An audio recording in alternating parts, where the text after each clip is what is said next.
Hello students, welcome to IGNOU buddy. तो देखिए, जैसा कि आप लोगों को पता है कि आपके दिसंबर 2023 के जो एग्ज़ाम हैं वो स्टार्ट हो चुके हैं और एग्ज़ाम को स्टार्ट हुए 11 दिन भी हो चुके हैं।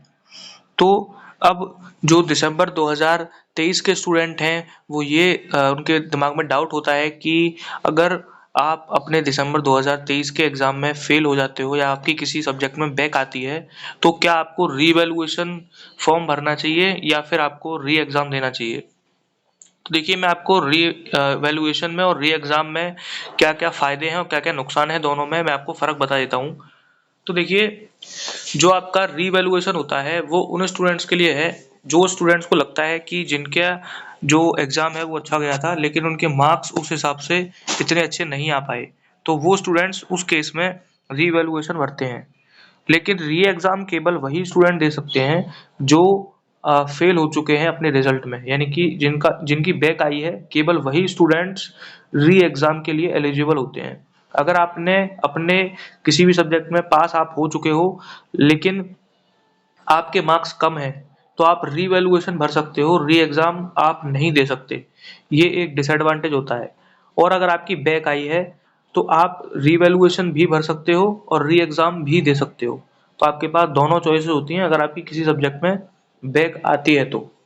लेकिन मैं आपको बता दूं कि मैं यही रिकमेंड करूंगा कि अगर आपकी बैक नहीं आई है तो आप री इवैल्यूएशन के लिए फॉर्म भर दो अगर आपका एग्ज़ाम अच्छा गया था, क्योंकि कई बार मैक्सिमम केसेस में देखा गया है कि जो रीवैल्यूएशन होता है उसमें स्टूडेंट्स के मार्क्स बढ़ते हैं नॉर्मली।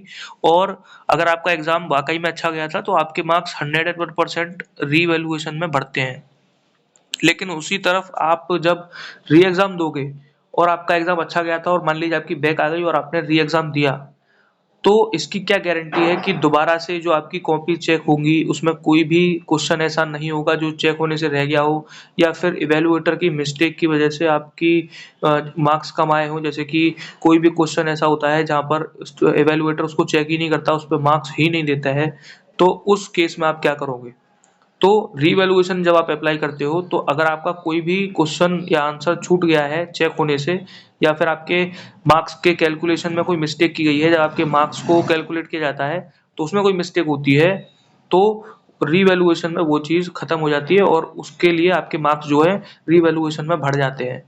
लेकिन री एग्जाम में आपकी जो कॉपीज है उसी तरह से चेक की जाएगी जैसे कि आपकी पहले की गई है।